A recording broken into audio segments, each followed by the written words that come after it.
Hey everyone, welcome to Zack Attack Reviews. I am super excited to count down my top picks for the best movies of 2022. It's been a fantastic year in movies. And when you recollect and look back on years of movies, you always find a bunch of gems, but we got a lot of great variety this year from all genres, new directors, old directors coming back.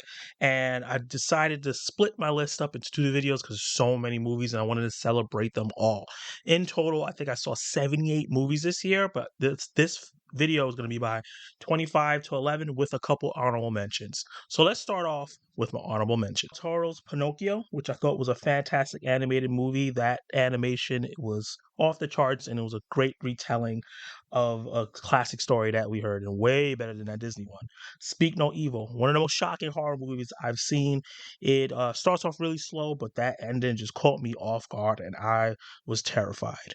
Men, one of the most unique and crazy horror movies I've ever seen. The last 30 minutes is so trippy. I thought I was on drugs and it was so disgusting, but I loved every minute of it because of how unique it was and all the things it had to say about generational trauma. Intergalactic, Kid Cudi's animated movie that came out on Netflix. A beautiful love story with amazing animation, lovable characters. Everything about this was fantastic. I can't wait to get a second part. And one probably the most underrated movie this year is going to be The Greatest Bear Run Ever, starring Zac Efron. It's on Apple TV Plus. It was just a great war story or anti-war story about a man trying to uphold his beliefs in war and what his country is, and it just broke it down little by little as he saw the terrors of war. Great movie. I'd highly recommend it. So yeah, that was my honorable mentions. 5 great movies that just didn't make the top 25. And there's a bunch of great movies that I didn't see. Are these movies that I put on my honorable mentions on your list? Let me know your top 10, top 15, top 25, top 50 lists below. Let me know if any of those films were higher up for you.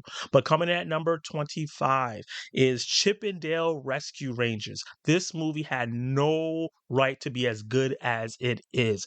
I should say great. It was so great. It started off a little bit slow, but then it just progressed. It became more bonkers and bonkers and bonkers. And I love when movies give you everything. They don't save something for a sequel, it just goes all out. And they really went all out for this movie. Just having a different animation for both Chip and Dale, and just the story of them reconnecting and everything that was happening in this film. All the references to all different properties from South Park to Batman to World of Warcraft. It's a celebration of animation, a celebration of Chip and Dale, and it was just a honest, a good, really good story. Coming at number 24 is Turning Red. I love this movie. This movie was in my top 5 for a very long time, for most of the year. And it's just, as the film started coming out, I got pushed down, but I absolutely love this film. I recommend it. It's for kids, it's for adults. It has a great story and great representations from people that we don't really see in Western animation. And I just loved everything about it. It was really cringy, but really fun and really lovable. Coming at number 23 is a movie that a lot of people love. It's as of right now, it's still the highest grossing movie of the year until Avatar probably comes and passes it, but Top Gun Maverick. I went to this movie not seeing the first Top Gun, just going in because of all the hype and how great I heard it was, and hearing that you didn't need to see the first Top Gun to understand and enjoy the movie, which is true. And I really enjoyed that, and I thought the movie was fantastic. I really enjoyed the the practical effects that they did with the planes and how you were in the cockpit, and all those action scenes were so exhilarating and thrilling, and Tom Cruise gave a great performance as Maverick. I really enjoyed all the supporting characters and everything that was going on here. I just didn't love it as much as some other people, but it's still great. Coming at number 22 is Triangle of Sadness, a little, I think, French foreign film, and I won't even say little because it looks expensive. That was really funny. It's I have a full review on my channel for this, but it's a satire on the poor eating the rich and all the different dynamics that we have based on societal views and money and how that could flip when those things are not important anymore.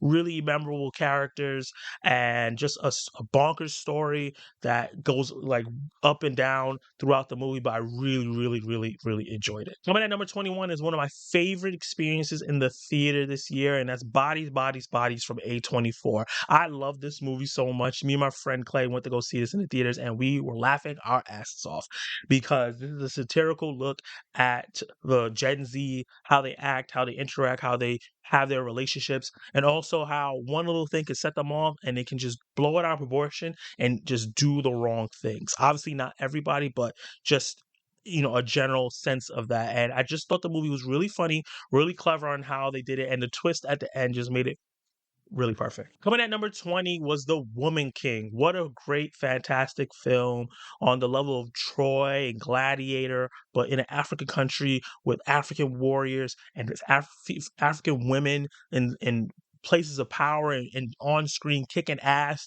It was just a great journey. Viola Davis deserves nominations for her performance and a few other people in the film as well. I really, really enjoyed it. Everyone should check out The Woman King. Coming at 19 is a movie that I loved a lot, saw earlier in the year, and was The Northman by Robert Egger. What a unique action film because it's focused so much on the Norse mythology, the purpose of the revenge, all the metaphorical reasons of it, and everything that's going on in the world at this point, at this time is just really, really great performances. Taylor Joy was fantastic.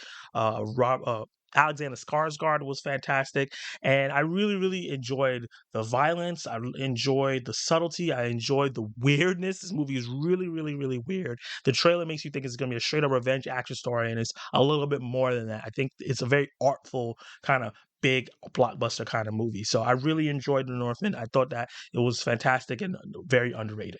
Coming at number 18 is RRR, a movie that I did not know anything about, but I kept hearing buzzes about how fantastic it was. Went on Netflix, saw that it was 3 hours, got intimidated, but went in for the journey anyway, and I'm glad I did. This is one of the best movies I've seen in a long time, especially action movies. We didn't get a lot of great action movies. As I think I just named the three great action movies that we got in this year back to back to back, but RRR has a bromance, great romance, fantastic absurd action, a really, really simple but great story. And it just hits on so many different topics at the same time. And it's just, you don't see blockbusters like this. It's just so big, so absurd, so amazing, but has a lot of heart and a lot of emotionality to it. I love this movie. Everyone should check it out. It's on Netflix. Just hit the button. I know it's 3 hours, but there's even a couple musical dances in there to entertain you. Just check it out. Coming at number 17 is Smile. I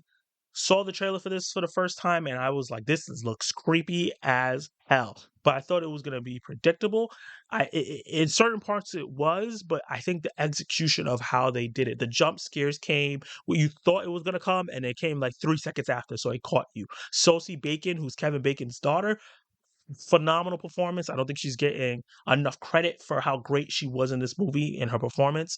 I think the trailer did spoil a lot of the moments for me, so this movie probably would have been higher if I didn't see a lot of the crazy moments in the trailer. But all in all, I thought that it had a great story to tell, really good performance from its lead. It was really, really creepy, and those last 20 minutes, last 15 minutes was fantastic. At number 16 is another movie that was one of my favorite experiences in the theater. Caught me completely off surprise, but when I saw the trailer, I knew that I was probably going to enjoy it, and it's called Barbarian, a movie that is kind of divisive. Some people love it, some people hate it, depending on what they were looking for the movie. But this hit all the right spots for me.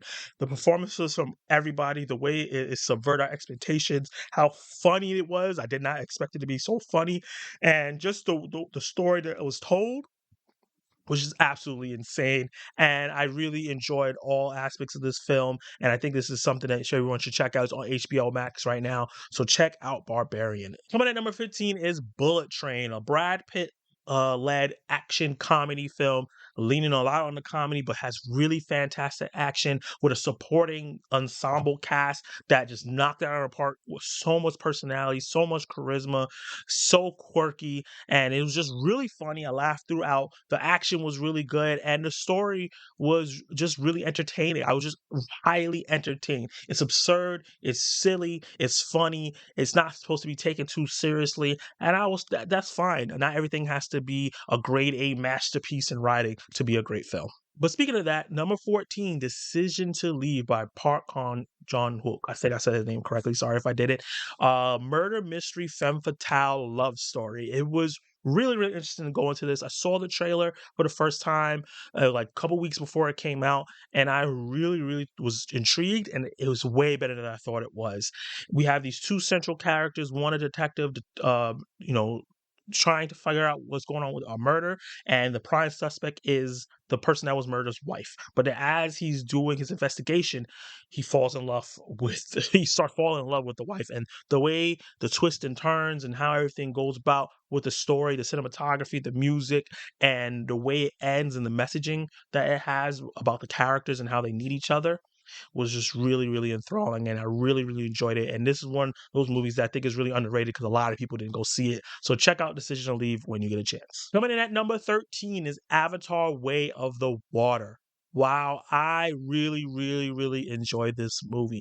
The story is very simple. The story is basically the same story from the first one, and I went all in depth in that in my review. You could definitely check it out. But seeing this in IMAX 3D was a treat. This is a type of blockbuster movie that we don't really get, where the visuals, the action, the characters all match up and give you this enthralling, engaging experience that you get lost into another world. We don't get a lot of great big sci-fi blockbusters anymore that's there for fun. A lot of sci-fi movies are kind of dark and dreary and commentating how we on the world. And this one does that, but that's the commentary is like second or third priority in the movie. It's the visuals, the water effects, the 3D, and the way arrows and bullets and bugs and everything is coming towards your face. You feel like you're there. And the characters. The first movie, I felt like the characters weren't all that memorable, but I really, really enjoyed the characters in this one. And I think this is a must see in the theater. Coming at number 12 is a movie that's coming from Netflix. Netflix really put out a bunch of bangers for me this year. And All Quiet on the Western Front, one of the best war movies I've seen in a long time, and it's just a German remake of a movie that was remade a couple of times. But I think this is maybe the best version of it. A couple of friends going into the war because they think it's cool, and they're gonna go in there, kick ass, and come home. And then they get there in the battlefield, and the horrors of war just settle upon them. And as the friends start getting knocked off, and we see the young kids start turning to these hardened grown men and build alliances and trying to survive. Just the things that you get to see, the horrors of the war, especially the scene where the tank finally comes, is one of the most scary moments I've seen in a movie. The way the sound design and the way they built up the anticipation was fantastic, and one of the most heartbreaking endings I've seen in a movie this year. And my number 11 movie, which feels like my number one on this list, but yeah, my number 11 movie is Black Panther: Wakanda Forever. Love this movie. It has problems here and there, but I really loved what Brian Coogler and crew did here with Shuri's journey, bringing in Riri Williams, Namor or No More, and how they executed him and just changed his character up in a very different way and very unique way. I really, really, really, really enjoyed the action, the story, the spectacle. There has some VFX CGI issues here and there, but overall, I thought that Black Panther: Wakanda Forever was just fantastic overall, minus some of the issues that I have here and there. I really, really love this movie and I can't wait to rewatch it. So that is my, I guess, top 30 technically, but 25 through 11 in my top 25 list. Decided to separate it in two different videos so I can give the movies a chance to breathe, and this is not going to be a full hour video or whatever. You guys can digest it. Let me know in the comments below what you think about my 11 through 25 and my honorable mentions. Drop your list down below and comment your thoughts on the movies that I listed. Like the video if you like this countdown and this list. Subscribe to my channel and hit that notification bell for part 2 of this video when I count down from 10 to number 1. I have that coming and my most anticipated movies of 2023 coming. So yes, subscribe, hit the notification bell, and you can watch more of my content right now.